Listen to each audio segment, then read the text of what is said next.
Kevin Durant is under contract, staying with the Nets, but the key word that stood out with the press release was partnership. Brian Windhorst, ESPN senior NBA writer, kind enough to join us here. Am I making more out of one word here, Brian, than I should? It said the partnership with the two will move forward. Well, with this Nets team, I'm not sure. I think they're probably right now going about week to week. But I think making any predictions or assumptions about this Nets team is going to be risky business. But they came through the storm here at the start of this offseason. Sean Marks, it was one of the more aggressive press conferences I can remember in recent years. He basically came out and without calling out players' names, basically said, we can't go forward like this with this team. We got to reset this, the way our team operates. And I was like, good luck to you, because, from the day that KD and Kyrie Irving walked in, you basically, gave them the keys to the franchise and sort of let them have control. I don't know how you're getting it back. And the way that they have gotten through it, Dan, is leverage. When those guys came there, they didn't have much leverage. The Nets were, a borderline playoff team with no superstar players. And they were like, whatever it takes. You want us to sign DeAndre Jordan for $40 million? Okay. You want to potentially have a say in the coach? Okay. And that, giving them that kind of rope, it didn't work. And so the team was like, well, we can't go forward with this. So how do you get, now they've got the leverage. So number one, they knew that there wasn't a huge market for Kyrie Irving. Not that other teams didn't want him. It's just that nobody had money this summer. It wasn't a summer where there was a lot of cap space. And so they had to, Kyrie at one point said, hey, listen, I might opt out. Or I might go to the Lakers and take a $30 million pay cut. It seemed crazy, but, they had to go to bed at night thinking about that. They had Kyrie saying, hey, I want to work out a sign and trade. Give me permission to go talk to other teams. And they go, okay, go do that. They knew that the leverage was in their favor there, and they won that one. And then when Durant said, I want to be traded, they knew that they had a 4-year contract in their favor. And they had to probably swallow some Pepto, more sleepless nights. But when they talked with other teams, Dan, and those teams made offers, they were like, no, we're trading you a superstar player on a 4-year contract. We're not backing down. And so even when 2 weeks ago, Durant asked for Marks and Steve Nash to be fired, obviously on its face, that was extremely disconcerting. But if you could peel back the initial shock layer, there was Durant saying underneath there's a path to me coming back and rescinding this. It was a pretty extreme path. And they kept their nerve because they had the leverage. And ultimately, the leverage played off. Will it continue to pay off for the next 9 months? I guess we'll wait and see. Okay, but I can't imagine that first meeting between Kyrie, KD, and Steve Nash. I mean, is Steve Nash safe? Okay, so I do think it was a remarkable step that Steve Nash, and I mean, I know Steve a little bit. This is a proud man. This is a relentless competitor. We all saw him in his career. I mean, this is a guy who, through the back part, a couple of years of his career, couldn't play without laying down on the court to deal with his back injuries, and he just played through it. I mean, this is not a guy who gets pushed around. But he flew to L.A. this week, or whatever it was, I guess, 2 days ago, and he sat in the room with KD. And I'll say this, Dan. I've covered the NBA for 20 years. You've seen more NBA seasons than I have. I have seen situations where a coach gets threatened by a star player, gets the backing of management, and becomes emboldened. Where they're like, okay, now you know that you can't get to me. And it actually works. I'll give you an example right off the bat. LeBron James' first year in Miami. They start 9-8. They could debate how much he and the rest of those guys wanted Eric Spoelstra to step aside and Pat Riley to come in. Riley put him right back in their place, back Spoelstra. And I remember being there the day after the stories came out that LeBron wanted Spoelstra fired. I thought we might see like a tentative Eric Spoelstra. He was absolutely as strong as he's ever been. Obviously, there's been times where the star doesn't like the coach, and it doesn't work. But I actually think they may have given the franchise reset a chance to work here because they use their leverage against these two guys. And whatever was said in that room between Durant and Nash, in theory, carries over to the start of training camp. I can't believe I'm saying these words, and I'm certainly not running down to place a bet on the Nets championship. I'm cautiously optimistic about the Nets now because I like their roster, and I think this might have cleared out some scar tissue, and I think they got a chance now. What's this mean for Kyrie in Brooklyn? He has an incredible incentive to have a low-stress, great season. He has seen that his windows to leave Brooklyn are not that open. Now, there's a lot more cap space next summer than there is this summer. He'll have more options. But he has never been sort of under this kind of scrutiny before. He has got 1 year on his contract, and he needs to prove that it's going to work. And so I don't know if Kyrie has it in him to be consistently focused on basketball and to deliver the way the Nets need him to do it. He may not have it. He may be at a point where we obviously know that on individual nights he can be spectacular. But if it's ever going to happen, it's going to happen in this situation. I think the Nets have put themselves in the best chance to succeed with this Kyrie that they could. And it doesn't mean that it will, but I think there's a level of buy-in. Now, buy-in in the summer and buy-in in January, two different things, but I do think there's a level of buy-in. And the one thing I also will say, throughout this entire process, we've never seen any indications of Durant and Kyrie splintering. In fact, if anything, I think Durant has been too loyal to Kyrie. So ultimately, whatever Steve Nash is doing takes back seat to the way those two operate together. And I will say that Ben Simmons is one of the great mysteries in the entire NBA.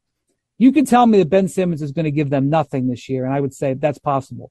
You could also tell me that they're going to deploy a lineup with Ben Simmons playing center, Joe Harris and Seth Curry playing shooting positions with Kyrie and Durant, and you could see an incredibly you talk about the death lineup that the Warriors used to run.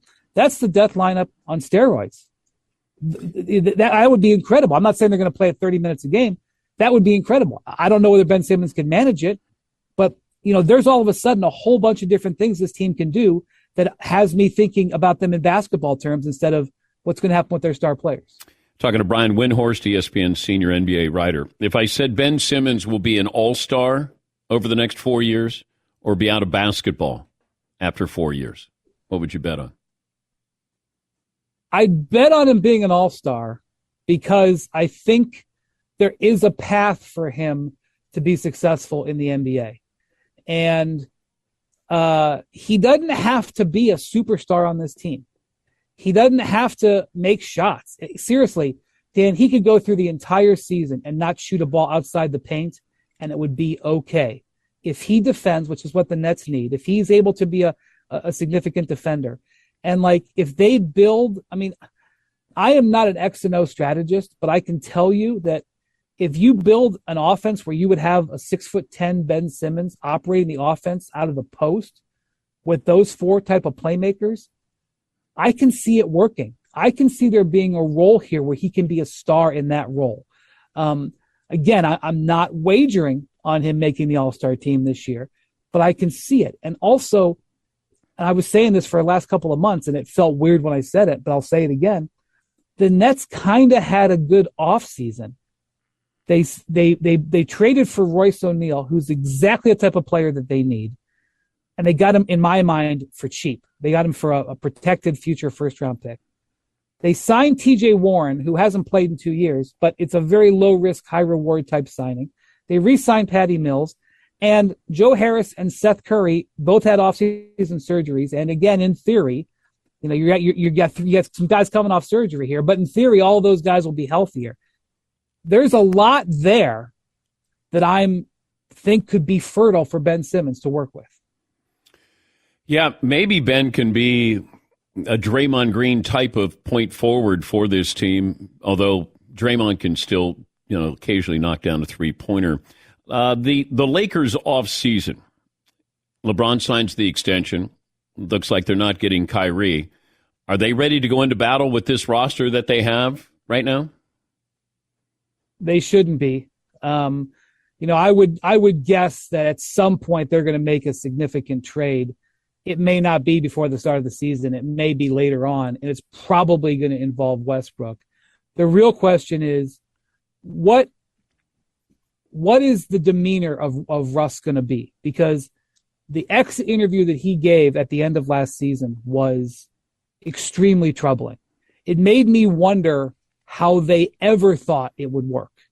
Unless he completely did an about face in what he said, it sounded to me like he was never invested in this success. And so Darvin Ham heard that exit interview before he took the job, and almost his first order of business when he got the job, after signing his contract, was publicly laying out exactly what he needed Russell Westbrook to do.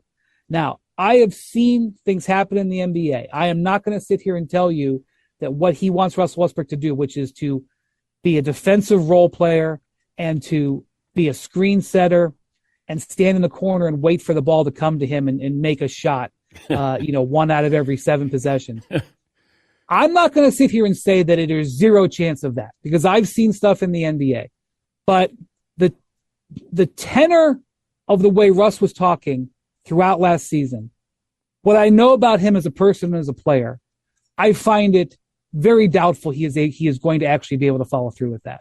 So the question is, how long are they going to experiment with that, Dan? Are they going to experiment with that the first 10 days of training camp? Are they going to do it in their 4 or 5 preseason games? Are they going to spend October and November experimenting with that?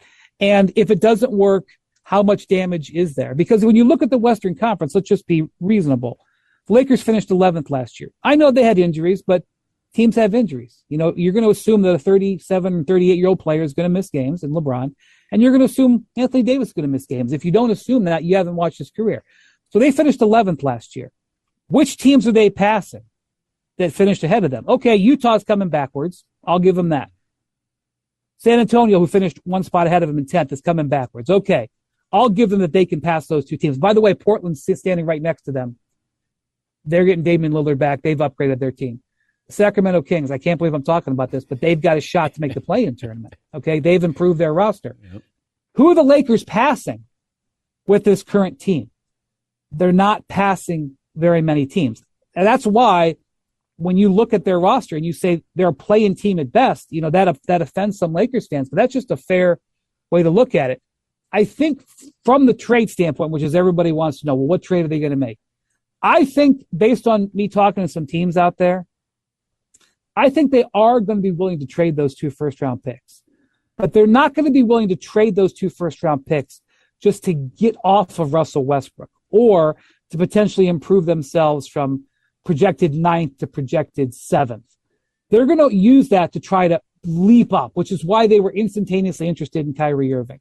And whether or not a trade like that presents itself is going to depend on how far they're going to be willing to go into those assets. I'll leave you with this. Donovan Mitchell, obviously it's not a secret, but it's been quiet.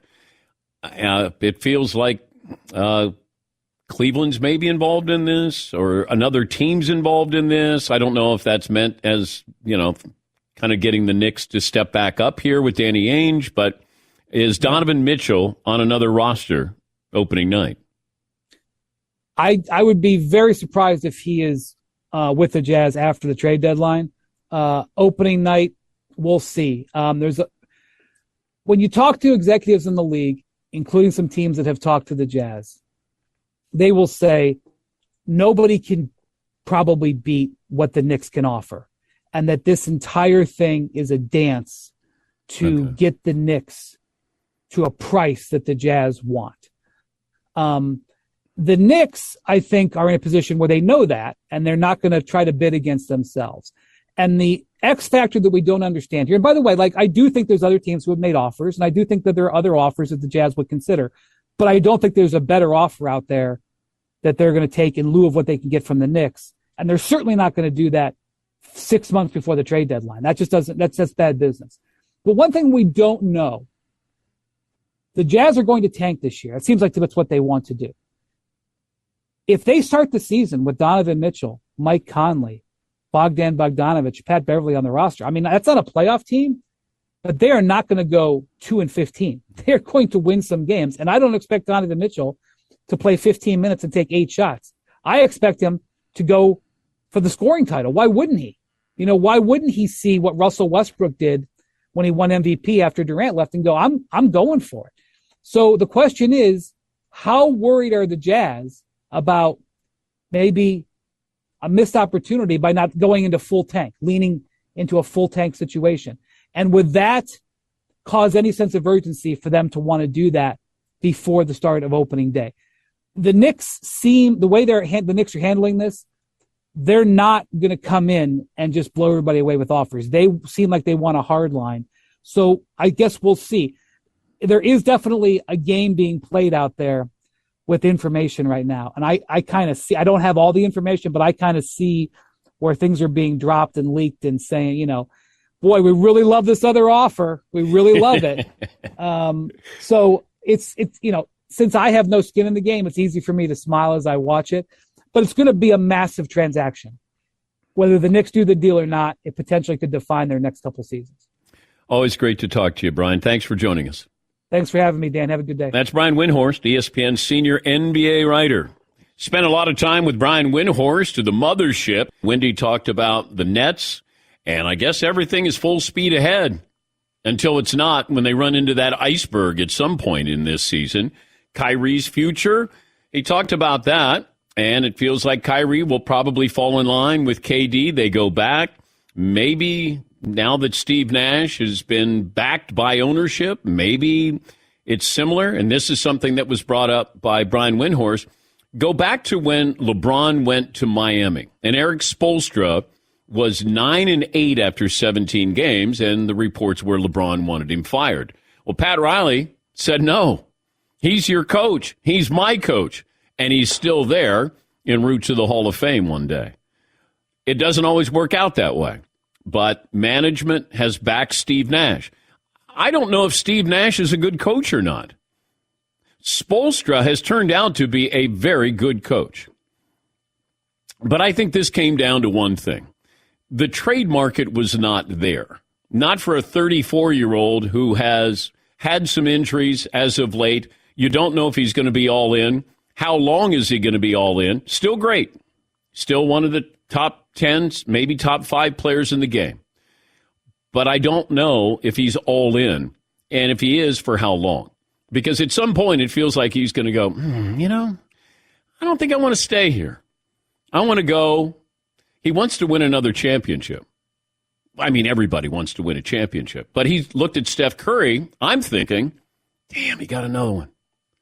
As Steph leapfrogs Kevin Durant on the all-time list. Now, maybe it doesn't matter to Kevin Durant. I don't know him.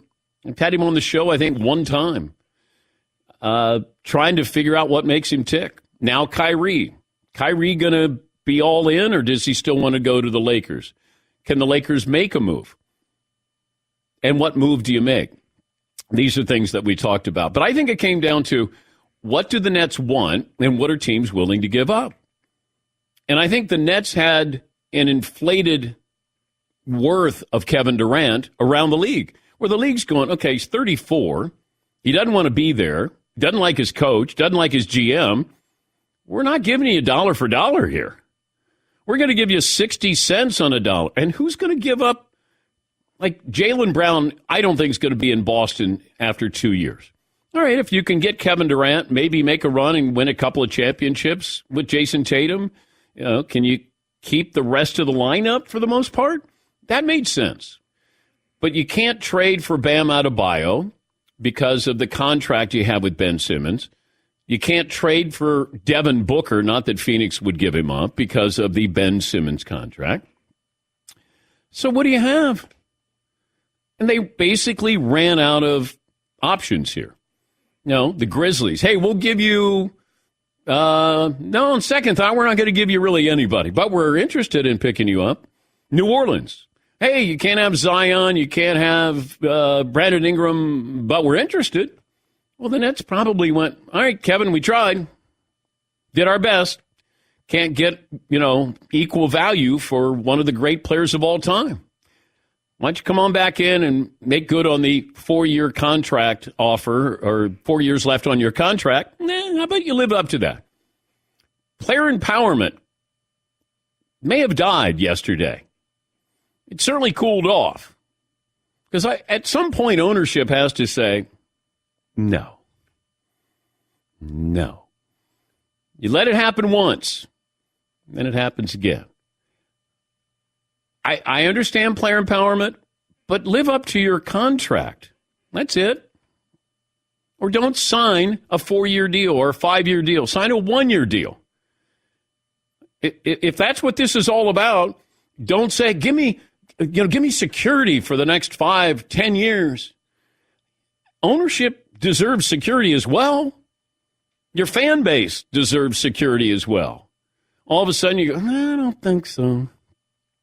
I don't think Steve's a good coach. Who wanted Steve as the coach? Oh, you wanted Steve as the coach. So Kevin Durant is still there. For how long? Who knows? Kyrie would be the interesting part of this. How much is he going to play? And Brian Windhorst even said, you don't even know with Kyrie. Like, where is basketball on his to-do list?